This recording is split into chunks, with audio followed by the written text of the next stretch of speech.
Let's react to Edvasian's video called Beauty Standards Have Changed for the Worse. Morning, welcome back. Oh, before you watch this video, I need to see your ID first.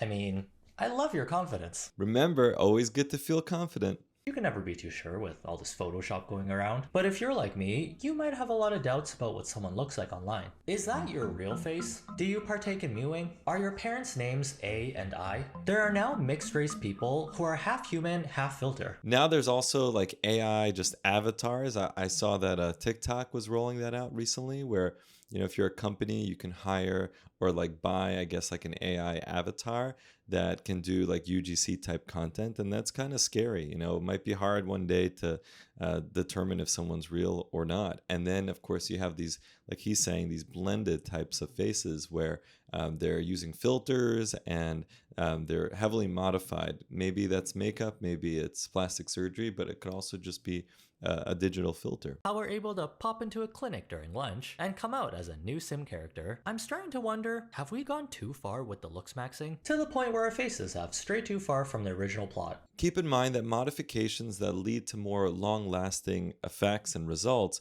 actually usually take longer and are more in the surgical realm typically than non-surgical. So things that you can just jump in during lunch and get done are usually things that you're going to have to keep doing quite often. And then, if you want to go through like a surgical procedure, there's more downtime, but you might have a more long-lasting result from that type of intervention. And I know looks can change as people get older. Maybe you went from the nerd genre to an emo concept during 2002 to 2003, but unless you're hitting a spontaneous adult puberty 7 to 8 times during your lifetime, our faces should stay relatively the same. No, our faces definitely will change over time. For some people, they feel the aging process starting much earlier in life. So for some people, when they hit their 30s, they might start to notice some facial descent. For other people, they can look very similar for many more decades, and they might start to experience more rapid changes occurring in their 50s and 60s. But everyone does age at a different rate. And it's not to say that our faces will look exactly the same as we get older. We know that that's not the case, right? We have the effects of gravity. We have some of the effects of atrophy of the tissues. So whether it's the skin, the muscle, the bone, things are changing as we age. So the eye socket is getting bigger, for example. The entire jaw structures are getting smaller. So these are some of the deeper bony changes. Then you have the other changes that are a bit more superficial closer to the skin surface, the muscle, the ligaments, the skin. And they're also going through their own changes as we age. So for sure, some people can see pretty drastic differences as they get older in their facial composition and structure. Segue into facelifts, a plastic surgery procedure that eradicates all your wrinkles. No. So a facelift is not intended to eradicate wrinkles.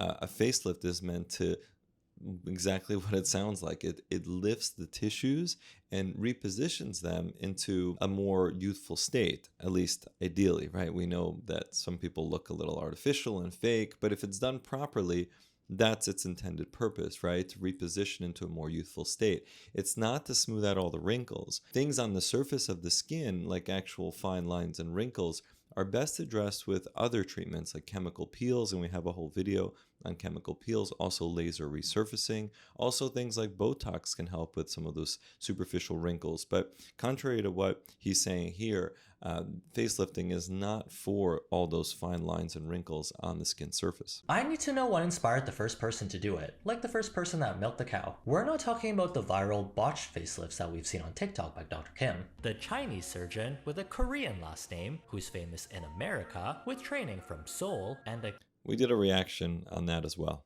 And a clinic in Japan? Talk about Mr. Worldwide. But more so the procedures performed by the wickedly talented surgeons who can somehow defy the laws of gravity by how their clients' faces just snap back into place. Did they dabble in time magic? And while I used to do facelift surgery, I now focus mostly on hair and lip surgery, but some of my friends and colleagues are the people he's talking about who do wondrous work with facelift surgery, where you really can't tell that the person had surgery, but the patients do look more youthful and more refreshed. And some of these people you can find on our Feel Confident website under the Beauty Experts section. They're really good, and that's where you can find some of the best surgeons that are out there doing this type of work well. When plastic surgery is done correctly by a really skilled professional, it's amazing to see what it can actually do for someone, especially now when looking old is an insecurity a lot of people have. Yeah, some people call this looking unnaturally natural in the sense that you did have a surgical procedure, so that in that sense it's somewhat unnatural, but you look very natural.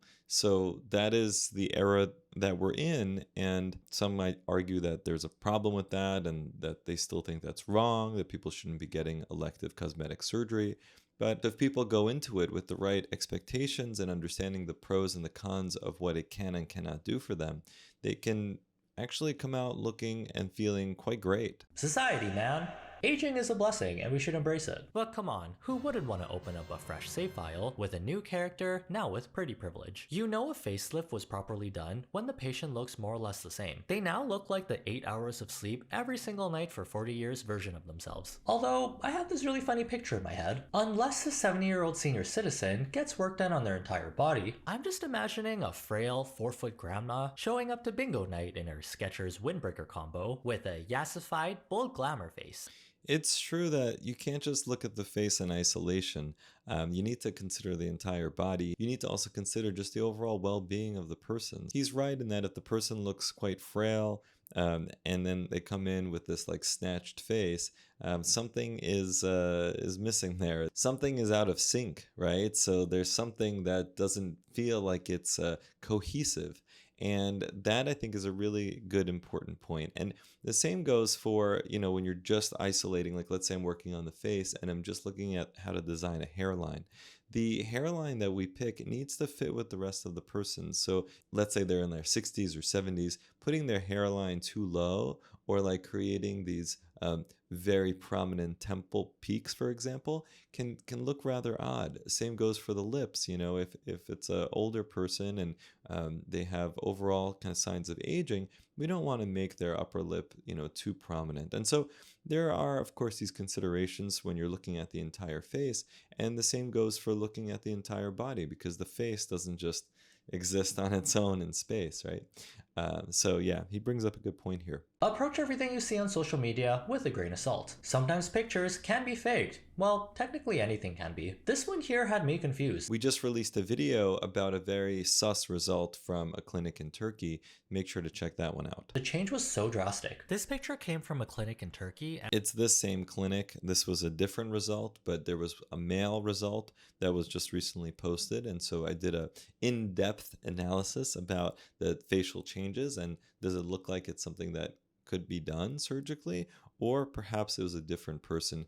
I honestly think that this clinic is using like a mother-daughter or father-son type of combination and posting it as a before and after, and that's really problematic. And I really didn't believe it at first. I understand that she got 2 years worth of plastic surgery. That includes a facelift, blepharoplasty, and a nose job. Yeah, the problem here is that they give false hope, right? So then people will contact their clinic expecting that they're going to have this type of transformation, but that's not possible because it's a different person.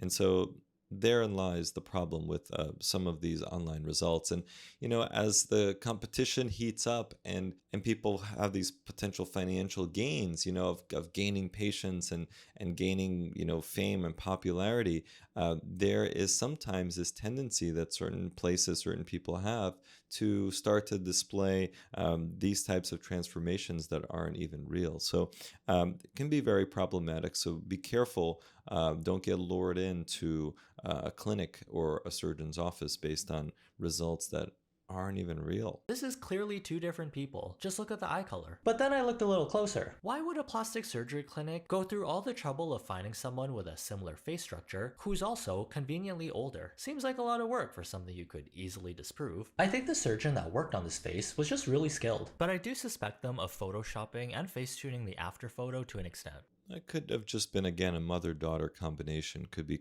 two completely different people, but who share genetics. So they, of course, have certain maybe bony structure that's similar. And it's extremely deceptive and misleading and should be illegal. I don't know what the rules are in Turkey.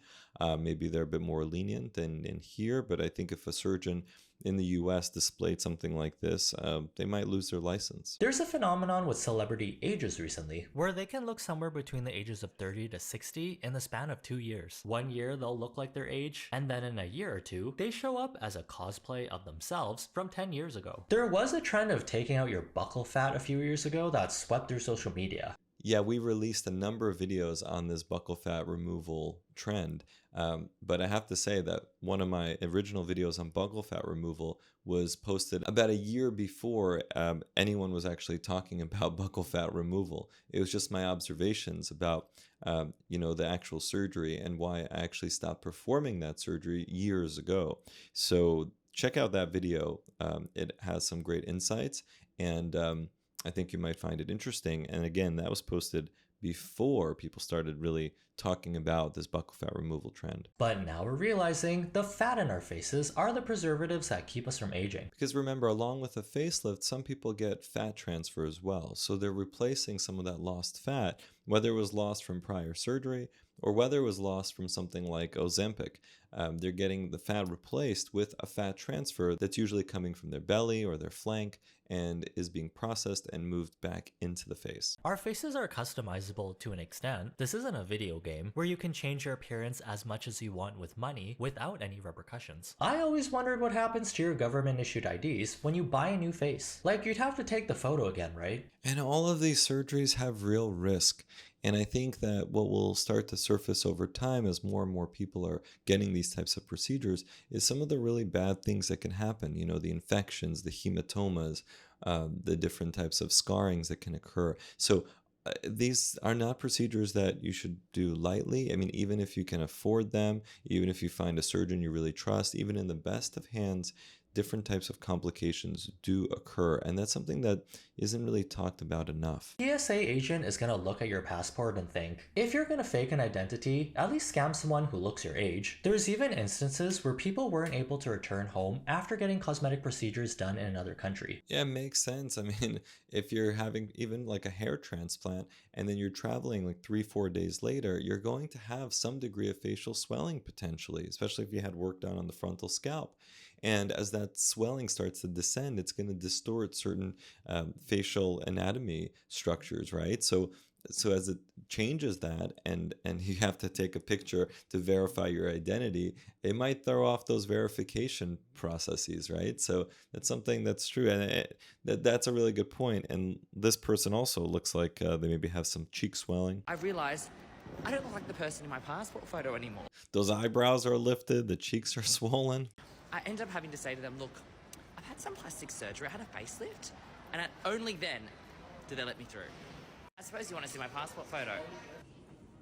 Yeah, you can't blame the TSA for not letting someone in who kind of looks like they've been, changed into a different person. In 2017, a group of 3 women were unable to return from a trip to South Korea after receiving cosmetic surgery. How can anyone identify these people whose faces look 3 times the size, right? So yeah, there's something about medical tourism that, often isn't considered, but this is one of the potential issues. Even AI has changed our perception of how we recognize human faces online. Did you know that 99% of pictures have been digitally altered to some extent? This cute Asian girl motorcycle influencer fooled the nation, flashing a youthful grin in various selfies with a twinkle in her eye. She was known to thousands of Twitter followers as a beautiful biker documenting her life in Japan. That was until recently, when the true identity of this thrill-seeking young woman was revealed. He's actually a 50-year-old man with FaceApp on his phone. Wow, I had not heard about that story, but I definitely believe it. Yeah, people will do a lot for attention, and I think we're seeing definitely an overall distortion in what natural is and what just like looks good. I think people are doing a lot of things just to gain followers and all types of stuff instead of just being true to who they are. Clearly that 50-year-old biker was not being true to who he is by showing himself as a younger woman. And so too, people who are constantly using filters and modified photos. But there's a lot of ways to look at this stuff, like is makeup, already creating some distortion about how we normally look? Is that okay, or should we not be doing, that? And then where do you stop, right? Like, at what point is it not okay? So how much plastic surgery is too much plastic surgery? Like, there's a lot of gray area, I would say, and it's difficult to sometimes exactly know where to draw that line. The man, who goes by the name Zhongyu, confessed that he used an AI-powered face-changing app to make himself look like a young woman. No one will read what a normal middle-aged man taking care of his motorcycle and taking pictures outside posts on his account, he said, according to a translation by BBC News. I mean, yeah, that's pretty privilege in a nutshell. 4 years later, and he's still doing the same thing. Yeah, I mean, sometimes people don't really care if it's fake. They almost know it's fake, and yet they still come back to it because it might be pleasing to their eye. And because, I mean, how do I know that? I mean, there's like Instagram accounts of just like fake people that are AI, that are very public about it being like a fake digital thing. And yet, people are, following and subscribed and commenting on pictures, and, oh, you look so pretty and all this stuff. And it's kind of crazy because it's like, declared that it's not a real person, and yet they're still following along. It's confusing, honestly, sometimes, because it's like, what's more important? Someone who's just like a real person, like flaws and all, or someone who's just like a completely, artificial bot? But it seems like for some people, they maybe favor the artificial bot as long as it's visually appealing, right? So it's kind of crazy, but it's out there. These were the 3D face mesh filters that are overlaid on top of your face. They basically just sit on the surface of your face, and sometimes you'll see an eyelash or an eyebrow floating in someone's hair. They're even more unpredictable in video form. If you turn your head slightly to the side or something goes in front of your face, the filter will start glitching, and you'll have to come up with an excuse of why your face shape is doing aerobics during a live stream. So it's like this, and like... Whoa. Now we have new evolved AI beauty filters that use machine learning. After digitally scanning your face features, it'll pull from its large database of faces that are deemed conventionally attractive, and it'll recreate those facial features on your face. And as we spend more and more of our lives in the digital realm, are people going to get plastic surgery to then match their digital representation of themselves, or not? I mean, we'll see. We'll see what happens. But I do have a video from a while back about the future of plastic surgery and how AI might play a role. So make sure to check that out. We're familiar with the bold glamour filter, right? The infamous beauty filter on TikTok that makes you look like a realistic, better version of yourself. So it takes your face, scans it, compares it to a bunch of other internet images, which these images most likely perpetuate unrealistic beauty standards, which is why it looks like this. But then it takes those learnings and then redraws your face. Yeah, and then, people see these digital renderings of themselves, and they come into people like me, plastic surgeons, and they say, like, make me look like this because this is what I like. And then we know that there are limitations to what we can do to change someone, to modify them surgically. And we also know that there's a lot of recovery time. This is something that's instant. You switch it on, you switch it off. Surgery doesn't work like that. Surgical results can sometimes take a year for you to finally see the end result, and for all the swelling to resolve and for all the healing to take place. That's not what people have a tolerance for. They want to see these instant changes. This graph is what AI will create when you ask it to create an ugly face versus an attractive face. And apparently you can have messy or wavy hair because that makes you ugly. Guess I'll be adding get a silk press to my weekly activities. That 50-year-old man who could only take pictures of himself as a kawaii Japanese girl can now make a feature-length film where he can eat, sleep, and stretch his skin without the face filter disappearing. 用的就是这个直播实时录像。那么直播的话，它这个其实 Yeah, talk about catfishing. Oh my God, I can't even imagine dating in the future, right? Because it's like people are going to show up for their dates looking like a totally different person than what you saw online. So that's scary. And I'm so glad I'm not in that world anymore. It's basically like leading a double life, right? Because you have this like online version of yourself, and then you have what you actually are in real life. And it could be two very different things. And I feel like psychologically, that's not the healthiest way to live. But then again, if it helps people feel more confident about themselves, like maybe that's better. I don't know.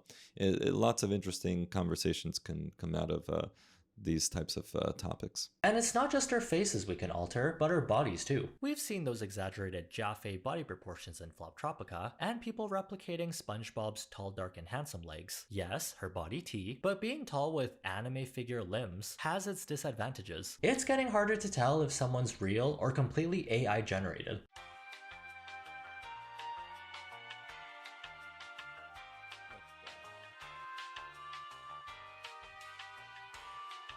Yeah, it's just, and it's so dangerous, right? We always, I don't know, we think of like celebrities as potentially, misrepresenting themselves and, getting plastic surgery, but not talking about it.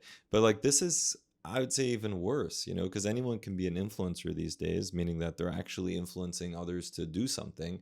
And if that influence comes from a place that's like deceptive and, they're doing all these like AI things and saying that they're natural, or saying that they had plastic surgery, but in fact they didn't, and they just did like some AI rendering, that's also really dangerous, because now people might be running to get a surgery that it's impossible for them to look like this person, because they've been modified digitally, not with surgery. So yeah, lots of different issues here, that we need to be watching out for. We talk about the ethics of AI and all of that, but that interplay between AI and also plastic surgery and beauty is something that we also need to discuss the ethics of. I think that's very important, and that's something that will be here, or already is here, and it'll continue to play a bigger and bigger role in society. So we need to address that, I think, head on and discuss some of these issues, because it's going to continue to affect some of our youngest and most vulnerable members of society. Aside from these exaggerated body proportions, there are filters that are so subtle you can't even tell there's a filter on until it comes off.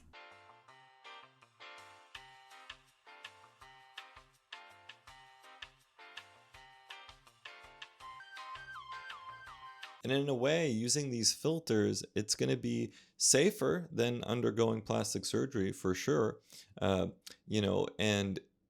I don't know, is that better? Is that better because we don't then subject patients to the different risks of cosmetic plastic surgery?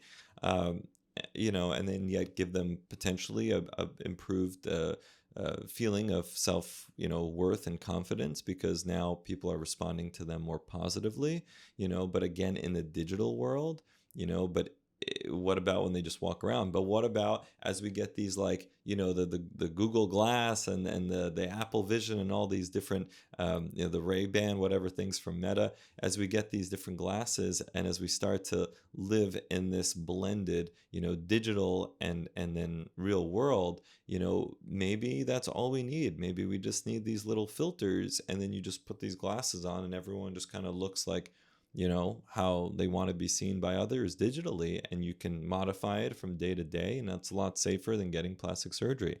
I don't know, maybe that's the future. We'll have to see. But it's hard to resist that temptation to give yourself a bit of an edge, especially if everyone else is doing it. Using an undetectable filter on your photos is the standard. That's where the bar is at now. Once you start making yourself look different online, it's hard to go back to a filter-free face. Yeah, I mean, I was recently, in a podcast with a colleague of mine, and she basically said that, like, she uses, also some degree of filters every time she goes and does, like, some online videos. And I was kind of surprised, I don't know. I never really think about using filters. Like, we might increase the brightness of the light or reduce the brightness of the light, but we don't, add any filters to my face, at least not that I know of, unless the editors have been doing some sneaky stuff, but I don't think so.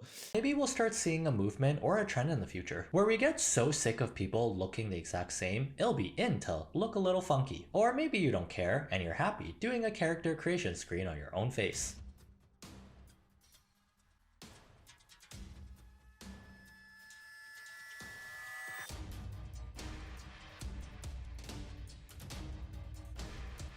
Are people starting to turn into the same, general mold? And that's something else I think we should be asking ourselves. Are we losing that individuality?